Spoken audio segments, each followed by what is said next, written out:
तुम तो ठहरे परदेसी, साथ क्या निभाओगे। आज हम बात करेंगे एक ऐसे सिंगर के बारे में जिसकी आवाज ने देश भर में तहलका मचाया था। इश्क और प्यार का मजा लीजिए, थोड़ा इंतजार।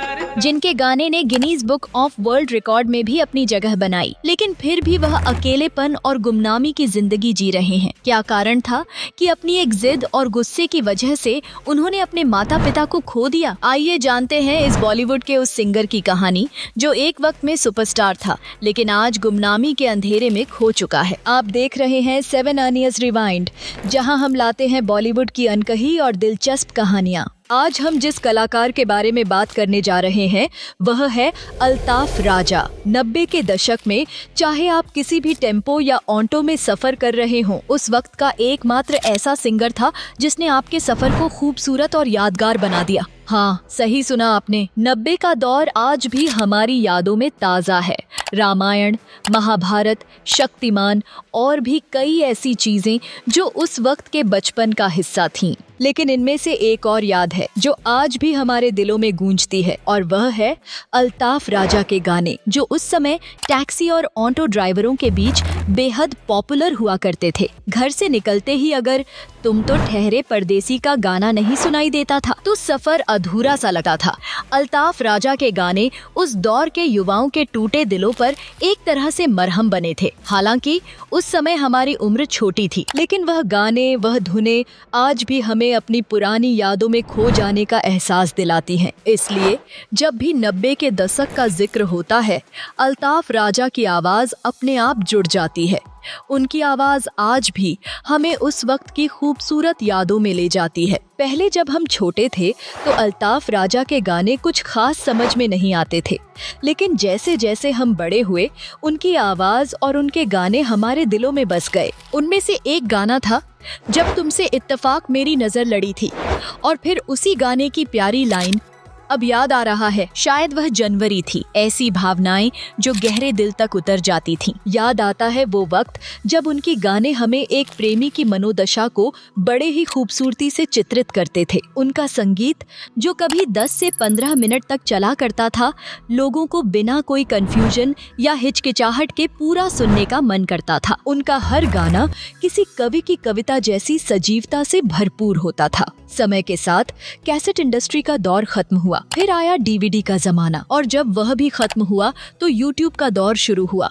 इस डिजिटल युग में सब कुछ बदल चुका है, लेकिन अल्ताफ राजा के गाने जैसे कहीं गुम से हो गए। वह सुनने वाली युवा पीढ़ी अब उम्र के उस पड़ाव पर पहुंच चुकी है जबकि आज के बच्चे नई धुनों के साथ बढ़ रहे हैं। यह दोनों पीढ़ियों एक दूसरे से बिल्कुल अलग हैं, लेकिन कहीं न कहीं उन पुराने गानों की गूंज अब भी हमारे दिलों में रहती है। अल्ताफ राजा के गाने उन दिनों खासकर मिथुन चक्रवर्ती की फिल्मों में गूंजते थे, और उनकी गायकी की जो भावनाएं थीं वो हर गाने में बखूबी दिखती थीं। बॉलीवुड में उनके जितने भी गाने थे वे सभी हिट रहे, लेकिन फिर भी उन्हें उतना मौका नहीं मिला जितना वे डिजर्व करते थे। यह बात आज भी कई लोगों को हैरान करती है। कम ही लोगों को यह जानकारी होगी कि अल्ताफ राजा हिंदू माँ और मुस्लिम पिता के घर में जन्मे थे। उनके पिता इब्राहिम इकबाल और माँ रानी रूपलता दोनों ही अपने समय के मशहूर कव्वाल हुआ करते थे।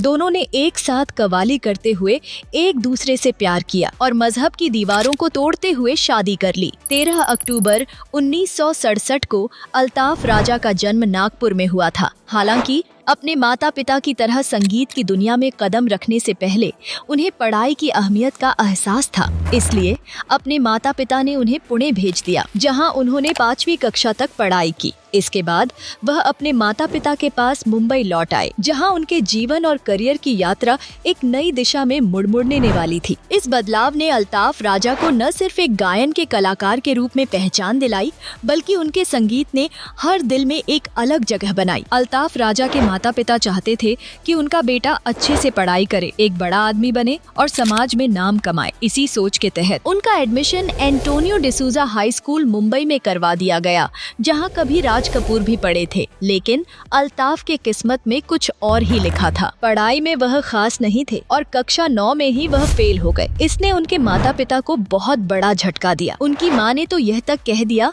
कि प्राइवेट फॉर्म से भर लो और पढ़ाई कर लो। अल्ताफ ने अपनी माँ की बात मानी और 10वीं का प्राइवेट फॉर्म भर लिया, लेकिन फिर भी वह वहाँ भी फेल हो गए। इसके बाद उन्होंने पढ़ाई को पूरी तरह से छोड़ दिया और 2 साल तक आवारागर्दी करने लगे। इस समय उनके घर वालों को चिंता होने लगी कि अब उनका बेटा क्या करेगा। फिर एक दिन उनकी माँ ने उन्हें बुलाया और कहा, तुम कुछ काम सीख लो, कम से कम अगर कुछ और नहीं कर सको तो दाल रोटी तो चल ही जाएगी। ये शब्द उनके लिए एक संकेत बने और उनकी जिंदगी ने एक नया मोड़ लिया। अल्ताफ राजा के पिता ने उनका दाखिला दादर कमर्शियल टेलरिंग कॉलेज में करवा दिया, जहां उन्होंने 1.5 साल तक दर्जेगिरी सीखी।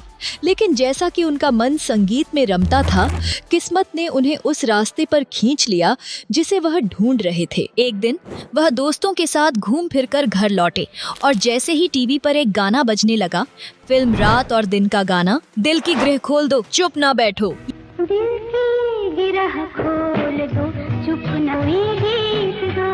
यह गाना और लता मंगेशकर की आवाज का जादू उन पर इस कदर असर हुआ कि उस दिन उन्होंने ठान लिया कि वह संगीतकार बनेंगे। उन्होंने अपनी माँ से कहा, मुझे संगीतकार बनना है। माँ ने तुरंत कहा, पहले जाकर हारमोनियम सीखो, और फिर उन्हें भारतीय विद्यापीठ भवन भेज दिया। वहाँ भी अल्ताफ ने दिन में हारमोनियम की शिक्षा ली और शाम को इकबाल खान से ढोलक की ताल मेटी। इस दौरान एक मजेदार घटना घटी। 1986 से 87 में अल्ताफ अपनी माँ के साथ एक बार कव्वाली कोरस करने गए थे, जहां उन्हें पीछे बैठकर कोरस करने पर 10 रुपया मिलते थे। यह घटनाएं उनकी यात्रा के छोटे लेकिन महत्वपूर्ण हिस्से थीं, जो अंततः उन्हें संगीत की दुनिया में एक बड़ा नाम दिलाने वाली थीं। अल्ताफ की मेहनत, संगीत के प्रति प्रेम और किस्मत के मिले जुले असर ने उन्हें इस राह पर अग्रसर किया।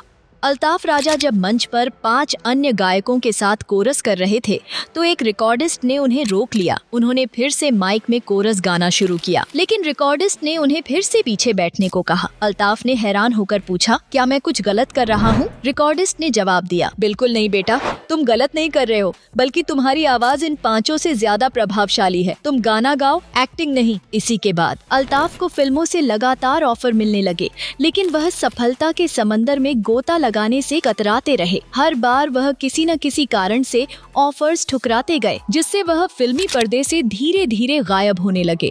उनकी एक जिद ने उनका करियर मुश्किल में डाल दिया और उनका आत्मविश्वास धीरे धीरे खत्म होता गया। समय के साथ फिल्म इंडस्ट्री में ट्रेंड भी बदलने लगे और कव्वाली का दौर भी धीरे धीरे खत्म होने लगा। अल्ताफ की डिमांड कम हो गई और फिल्म निर्माता भी उन्हें ऑफर देने से पीछे हट गए। हालांकि 2002 के बाद वह पूरी तरह से गायब हो गए, लेकिन 2010 में टुनपुर का हीरो जैसी फिल्म से वह वापस लौटने की कोशिश की, लेकिन अब वक्त बदल चुका था और वह पहले जैसी जगह इंडस्ट्री में नहीं बना पाए। अल्ताफ की जिद और समय का बदलाव उनके करियर के लिए एक बड़ा मुसीबत साबित हुआ। अल्ताफ राजा, जिनकी आवाज एक समय बॉलीवुड में गूंजती थी, अब किसी हद तक गुमनामी की जिंदगी जी रहे हैं। वह अब 1-2 फिल्मों में गाने के लिए दिखाई देते हैं, लेकिन उनका कोई गीत अब पहले जैसी पहचान नहीं बना पाया। उनका नाम अब लगभग सभी भूल चुके हैं। वह एक वक्त के सुपरस्टार, जिनकी आवाज से दिलों की धड़कनें तेज होती थीं, अब उसी संगीत इंडस्ट्री में कहीं खो गए हैं। अब 56 साल के हो चुके अल्ताफ इन दिनों अपने YouTube चैनल पर गाते हुए नजर आते हैं। उनके माता पिता, जिन्होंने उन्हें संगीत की दुनिया में उतारने में मदद की थी, अब इस दुनिया में नहीं रहे। इतना नाम, शोहरत और फैन फॉलोइंग होने के बावजूद अल्ताफ की शादी नहीं हो सकी और वह इस वक्त मुंबई में अकेले और गुमनामी के साए में जी रहे हैं। यह उनकी जिंदगी का एक कड़वा सच है, जिसमें हर कदम पर चुनौतियां रही हैं और अब वह अपने पुराने दिनों की यादों के साथ अकेलेपन की जिंदगी जी रहे हैं। तो दोस्तों, आज हमने जाना कैसे 90 के दशक के मशहूर गायक अल्ताफ राजा की एक जिद ने उनके करियर को पूरी तरह बदल दिया और उन्हें गुमनामी की जिंदगी जीने पर मजबूर कर दिया। यह कहानी हमें यह सिखाती है कि कभी कभी हम अपनी इच्छाओं और जिद के चलते अपनी खुशियों और करियर को नुकसान पहुंचा बैठते हैं। अगर आपको यह कहानी पसंद आई हो तो हमारे चैनल 7 Onions Rewind को सब्सक्राइब करें, लाइक करें और शेयर करें। अगले एपिसोड तक हमेशा याद रखें कि हर सफलता के पीछे कड़ी मेहनत और समझदारी की जरूरत होती है। धन्यवाद।